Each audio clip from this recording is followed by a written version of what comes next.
임명되신 게 몇 월 며칠입니까? 몇 년? 2023년 7월 26일자입니다. 임명은 누가 했습니까? 저희 기관의 특성, 즉 헌법기관에서는 인사권, 그러니까 독립성을 굉장히 중요시하기 때문에 대통령이 임명하는 게 아닙니다. 누가 선거관리위원회에서 의결을 통해서 선거관리위원장이 임명한 겁니다. 이거 모르시는 분들도 계셨을 거예요.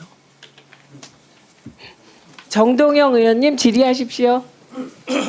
MBC 박건식 본부장님.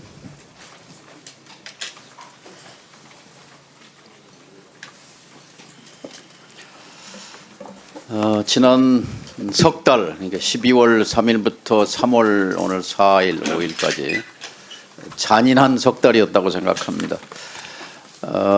이 내란죄, 외환죄의 팔다리는 드러나고 있습니다만 이제 머리와 몸통은 아직 오리무중입니다.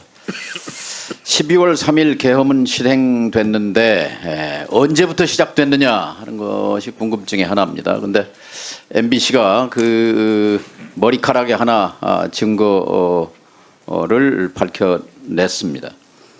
23년 11월 달에 내란 우두머리 윤석열은 내란 팀을 구성합니다. 11월 7일 방첩사령관 여인영 곽종근 특전사령관 이진우 수방사령관을 같은 날짜에 임명하고, 그리고 11월 달에 비상조치 비상대권이 아니면 나라를 정상화할 수 없다, 이런 얘기를 이제 쏟아내기 시작합니다. 그래서 23년 11월부터로 기산 지금 되고 있습니다. 검찰 수사 결과로는 모든 쿠데타가 그렇듯이 1차 타겟은 국민의 눈과 귀를 장악하는 것입니다. 방송국을 장악하는 것입니다.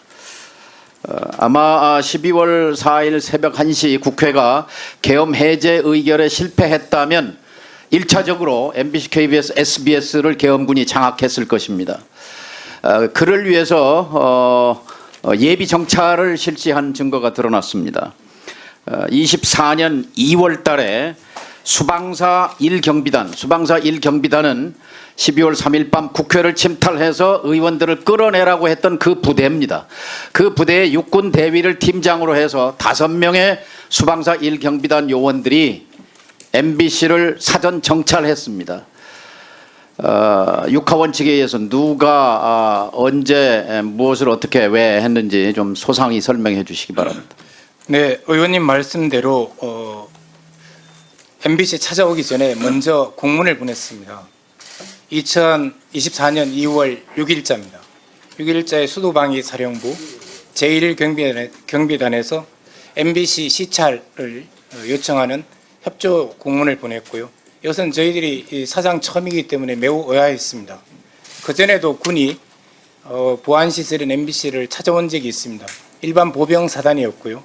군만이 온 것이 아니라 항상 군, 경찰, 소방서, 구청 이렇게 같이 왔습니다. 합동 점검을 했는데 2024년 2월 6일자 공문은 수방사만 단독적으로 저희에게 보낸 것이고요. 찾아온 날짜는 언제입니까?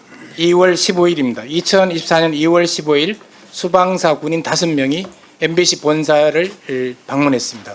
예비군 중대장을 만나서 이때 공문에는 없던 MBC 내부의 사옥 도면을 요청했습니다.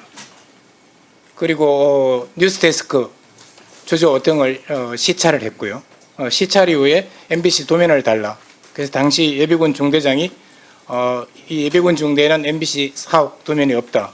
도면이 필요하시면 정식 공문을 보내라. 저희들이 매우 의아했던 것은 국가기관방송은 KBS입니다. 근데 저희가 이렇게 듣기로는 KBS는 이러한 수방서의 공문이 없었고 찾아온 적도 없다는 것으로 듣고 있습니다. 그래서 왜 굳이 MBC만 찾아왔느냐 하는 의문을 갖고 있습니다. 뉴스데스크 주 조정실과 부조를 다 정찰했습니까? 네, 조조정실과 뉴스데스크 부조정실, 뉴스센터라고 하는 주 조정실은 어떤 역할을 하는 곳입니까? 의원님께서 이렇게 아시다시피 1999년 만민중앙교회가 신도들이 난입을 해서 조조정실을 부쉈습니다. 조조정실이 붕괴되면 방송이 중단됩니다. 대테러 업무는 경찰 소관입니다. 그러니까 경찰을 대동하지 않고 수방사 경비단이 이 MBC의 대위를 팀장으로 해서 와서 주 조정실과 부조정실을 정찰하고 그리고 도면을 요구한 것, 도면 줬습니까? 도면 주지 않았습니다. 주지 않은 이유는 뭐죠? 당시 예비군 중대에는 사옥 도면이 없었고요. 도면이 필요하면 정식 공문을 보내라고 요청했는데 이후에 공문이 오지 않았습니다. 저희가 도면을 매우 중요시하게 생각하는 것은 저희 내부의 어떤 단전 단수와 관련돼서 중요 시설들의 모든 점을 다 파악할 수 있기 때문입니다. 주 조정실이 차단되면 어떤 현상이 생깁니까? 네, 바로 방송이 중단됩니다. 다만 이제 비상으로 남산과 관악산 송신탑에서 비상 테이프로 송출을 할 수는 있습니다. 예. 1999년 만민중앙교회 때 그런 일이 일어났었습니다. MBC 도면은 수방사에 넘어가지 않았습니까? 네, 저희가 주지 않았기 때문에 뭐 수방사가 어떻게 확보했을지 여부는 모르지만 저희는 주지 않았습니다. 수방사는 SBS 도면을 SBS에 요청했으나 SBS는 주지 않았고 이것을 구청을 통해서 입수한 것으로 드러났습니다. 그러니까 아마도 MBC 도면도 다른 경로로 입수했을 가능성이 있다고 봅니다. 단전 단수 요청은 내란숙의 윤석열의 지시에 의해서 주요 언론사 MBC를 포함해서 했다는 것이 소방청장의 증언으로 드러난 바 있습니다.